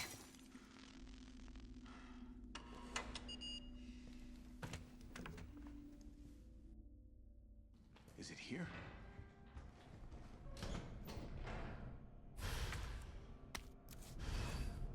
All right, Jill. Hang tight. T, I got it. Good. I'm headed your way. Be careful. Careful. Have you seen this town? It'll be a fucking miracle if I get there in one piece.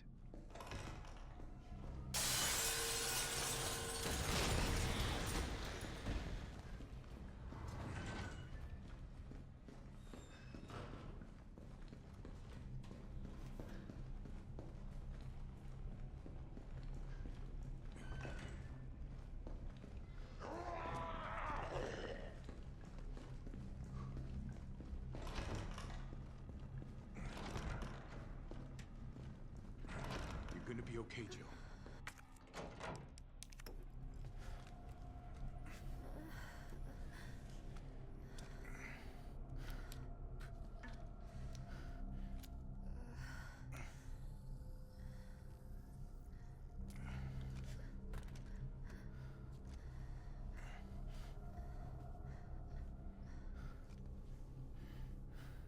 Come on.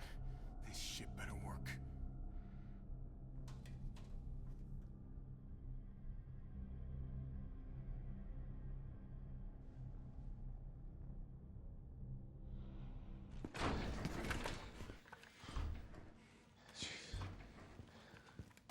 Tyrell, what the hell happened? Attention all citizens. The contagion spreading throughout the city has been designated uncontainable. On October 1st, Raccoon City will be completely destroyed in a missile strike. All residents capable of rational thought are urged to evacuate immediately. This is not a test. Attention all citizens. I mean, that's only a day away. There's still people in the city. You think Uncle Sam gives a shit? Fuck. Here they come. Oh, you sit tight. I got this. Better grab some gear. I'm gonna try to lower the window shutters. The less entry points, the better. And how do we do that? I'll try hacking into the hospital security system. Keep them off me in the meantime.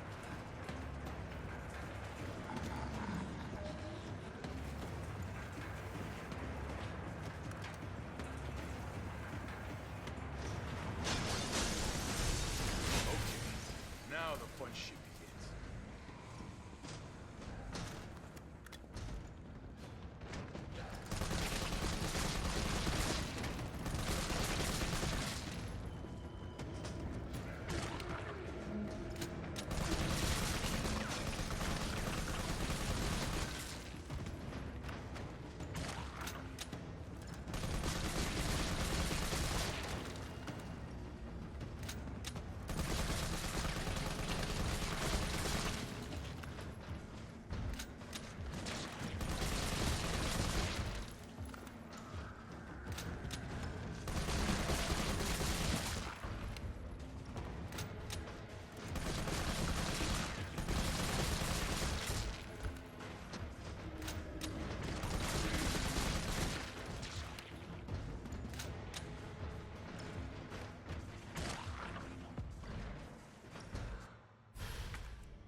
Not even close.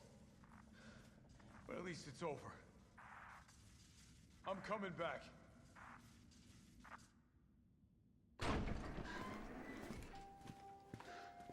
Vaccine's the real deal. Good. You going somewhere? You're damn right. What do you think you're gonna do? Whole city's about to be microwaved. Come on, man. Call the government. Tell them we found a cure. You stall for time. Ballsy motherfucker.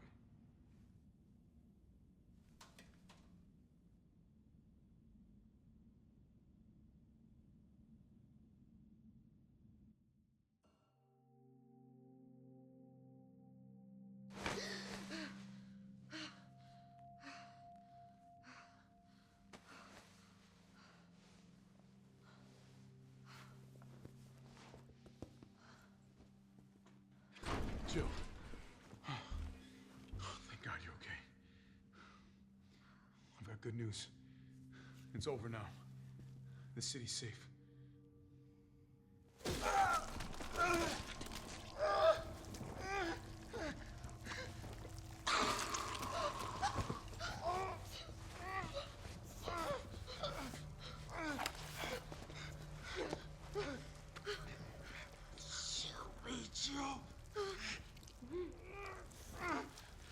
It's the only way.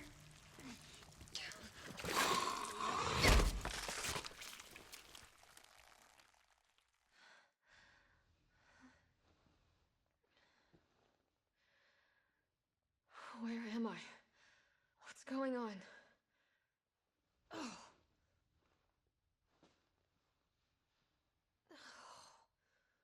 Attention all citizens. The missile strike on Raccoon City will occur in just hours. The payload is designed to eradicate all biological material. You will not survive if you remain in the city. October 1st? Evacuate now. Repeat. No. Evacuate It now. can't be. This is not a test.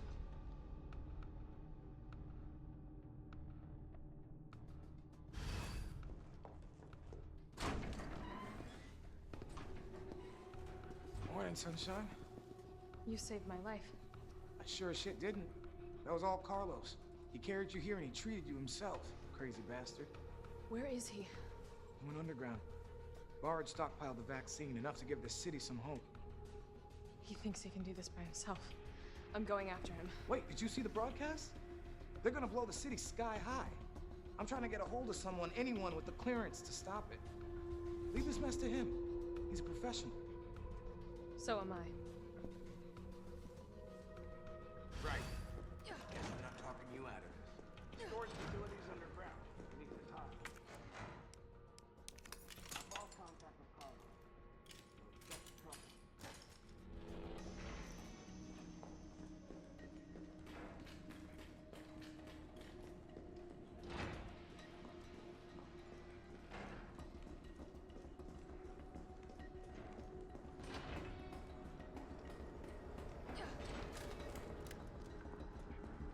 This must be the way underground.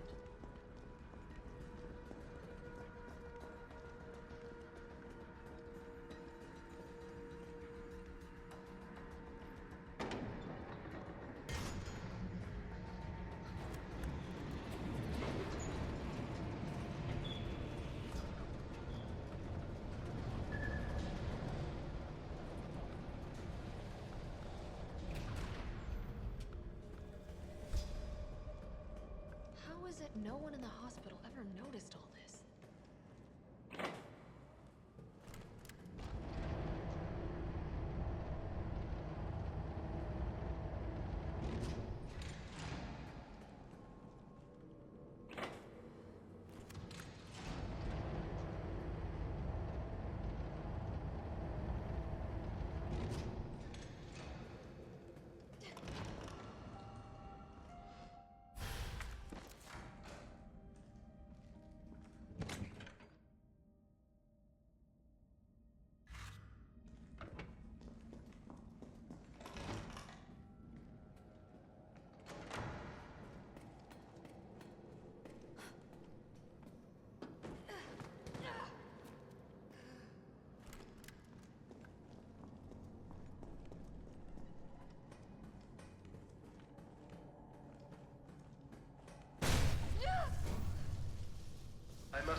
I respect your tenacity, but I'm afraid our games end here. You think this is over?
Wait.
Here goes.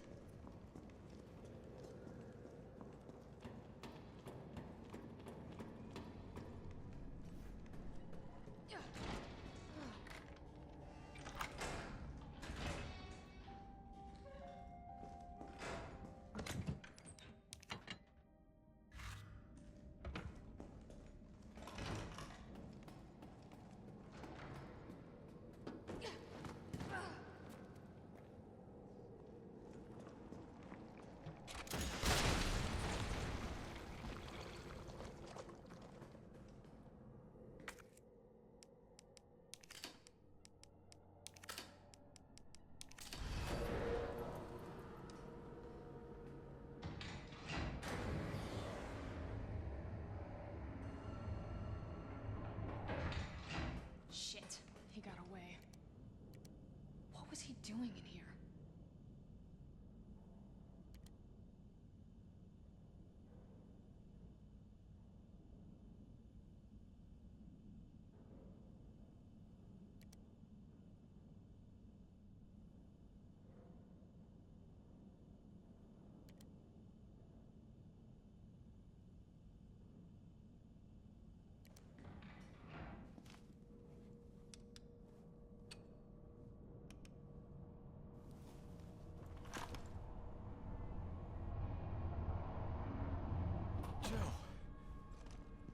Tyrell.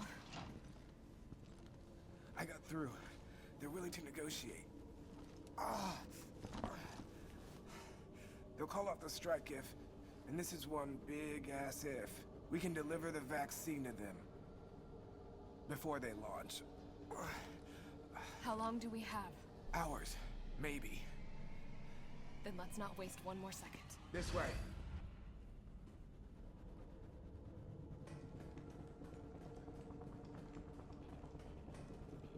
We'll find the vaccine up ahead.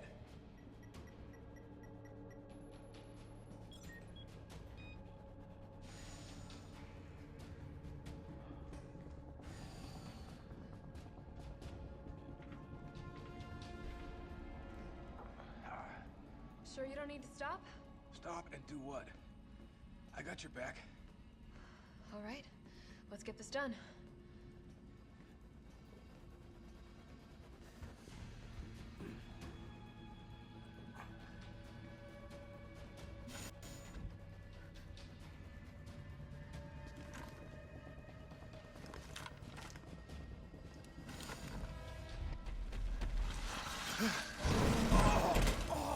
Tyrell!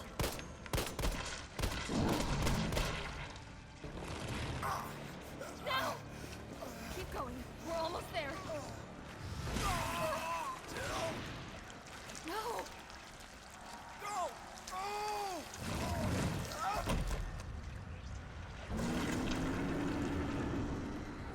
Shit!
Override key successfully generated. What have we here? Override key removed.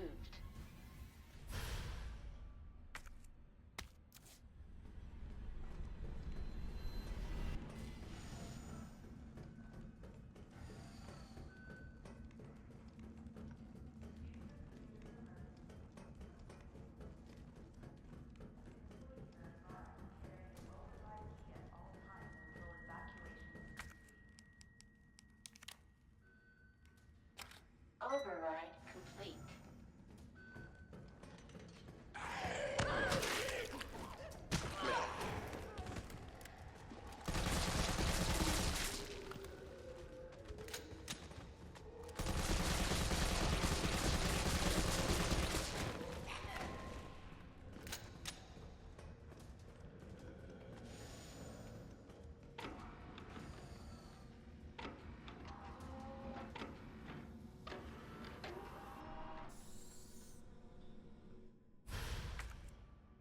I might be able to use this to synthesize the vaccine.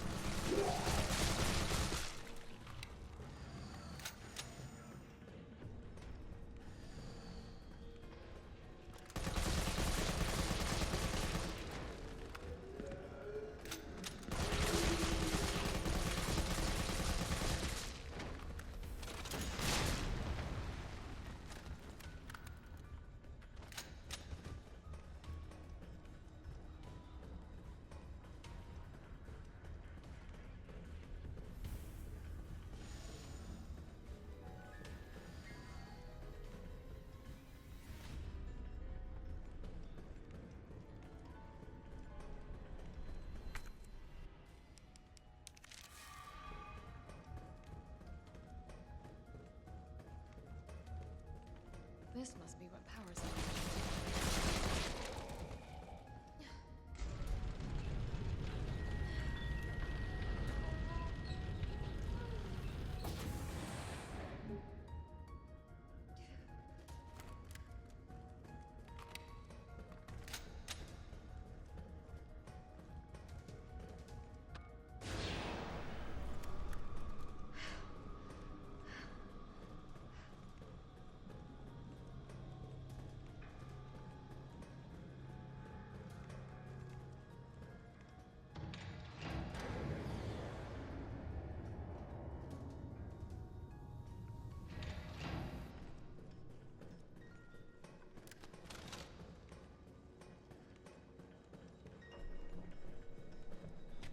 Out of the way!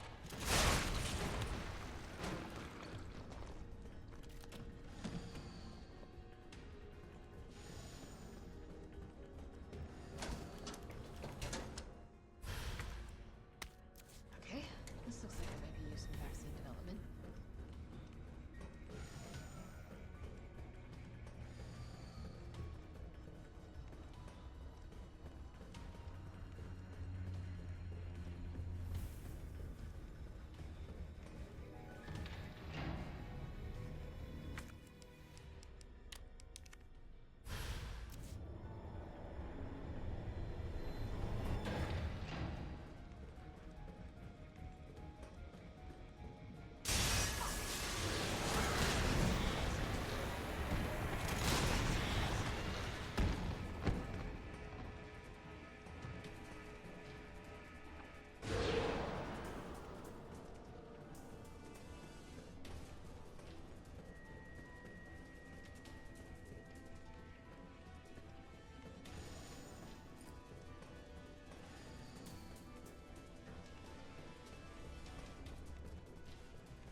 To begin vaccine synthesis, place the materials in the chamber.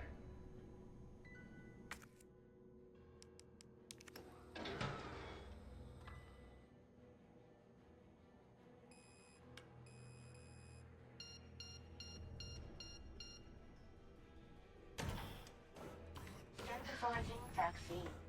Yes. Synthesis complete. Please remove the vaccine canister.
What in God's name is this place?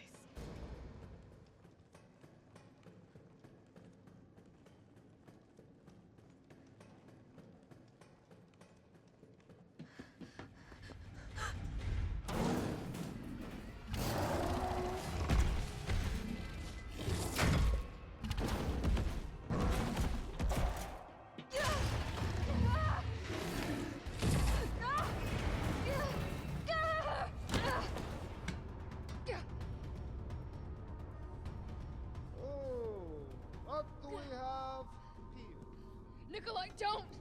The city needs that vaccine! More than I do.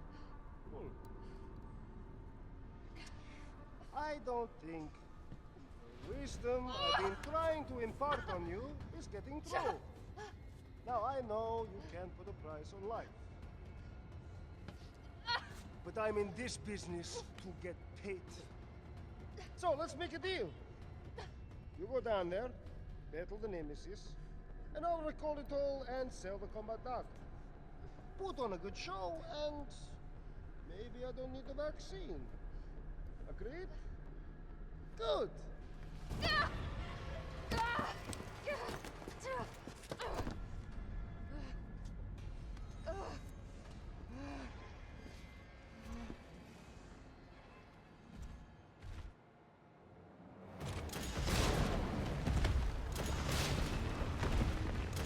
Jill, is that you? Carlos? You're okay. Let me spot for you.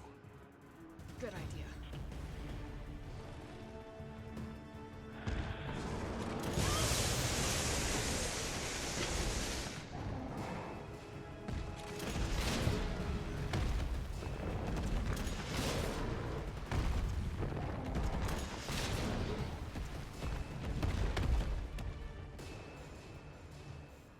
Jill! Here comes a crane. Use it to climb up.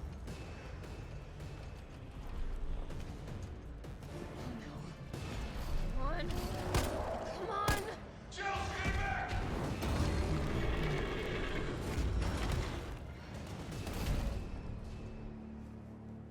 Now get on!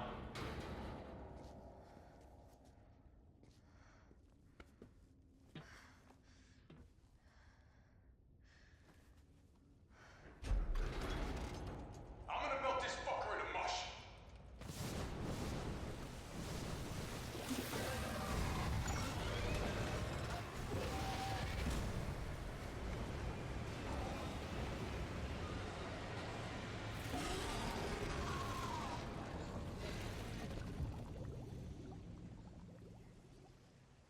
Okay, I'll meet you up ahead.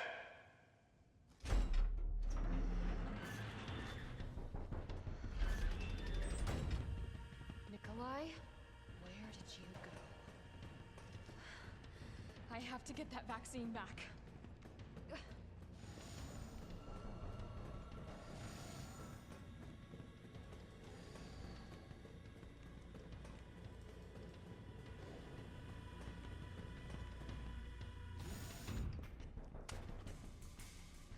It's done.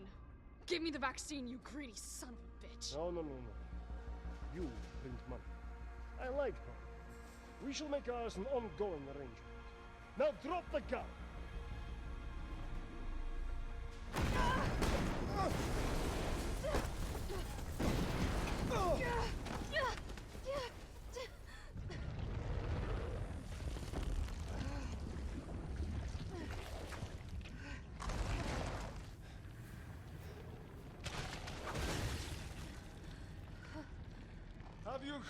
Have you ever seen anything so incredible? The data on this would be worth millions. But, you know how it is. City's about to explode, and you can't put a price on life. Good luck! Nikolai! Jill! Go after Nikolai! He's got the vaccine! What about you? We're running out of time. I've got this. I know you do. Look, just so you know, this is the last fucking time.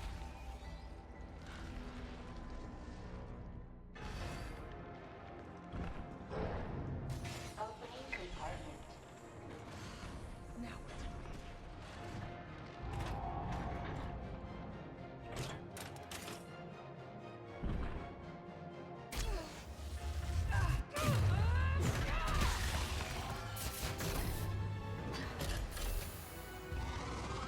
Cooldown in progress.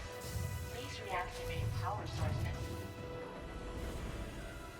Damn, it needs power.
Power sources activated. Powering You think I up. don't know how to fuck you up?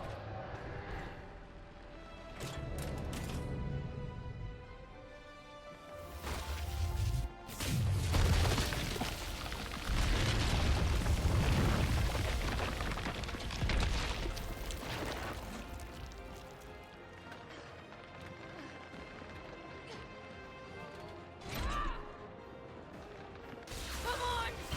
Next time, take the fucking hit!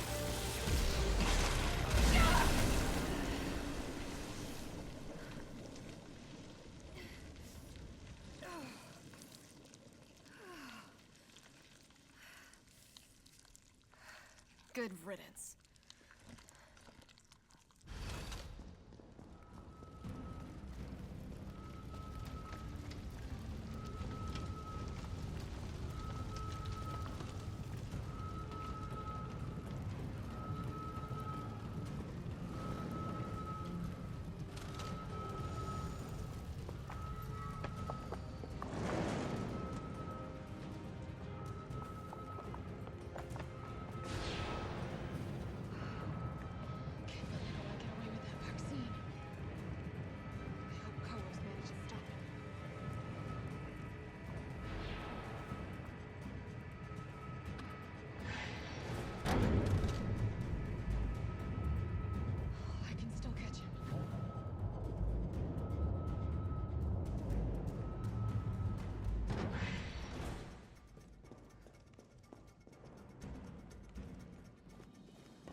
You're not going to stop.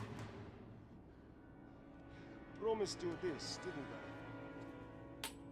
I? No! Do you have any idea what you've just done? Oh no, don't care. My client ordered me to reduce Umbrella to rubble. 10 minutes until missile Ah. impact. The missile has launched. And that is my cue. Goodbye, Miss Valentine. Shame you didn't listen to me when you had the chance.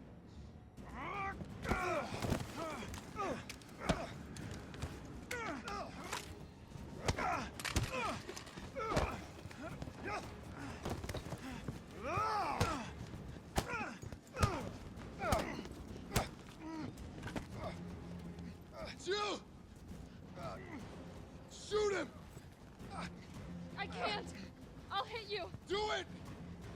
You have to! There's no other way. Carlos! Hey, I told you I couldn't leave you in a Carlos's world. That would just be too cruel.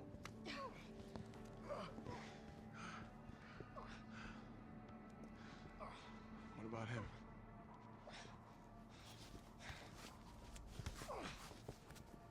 Why'd you do it?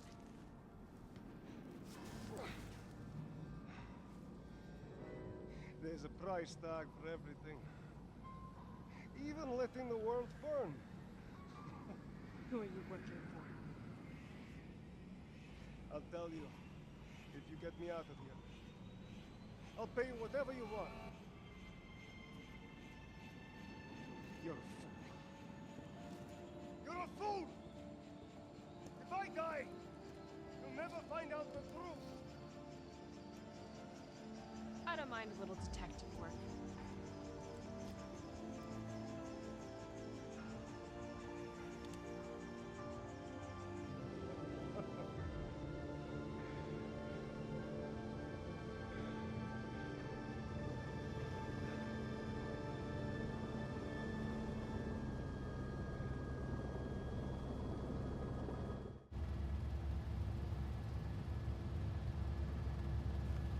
Jill, you all right?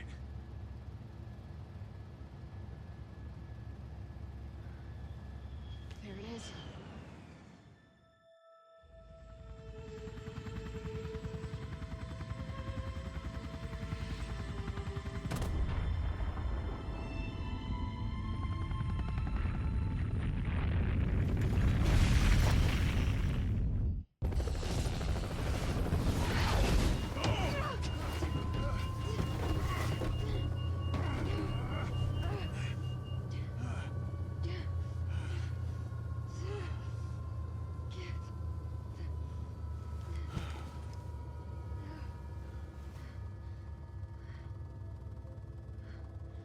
finally over.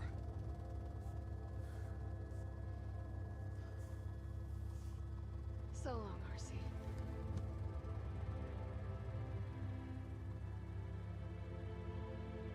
I felt empty and cold as the heat from the blast washed over us. All this death wasn't caused by a monster-making virus. It was greed. Human greed. I decided then and there, the ashes of Raccoon City would be Umbrella's ashes too. I would end them, once and for all.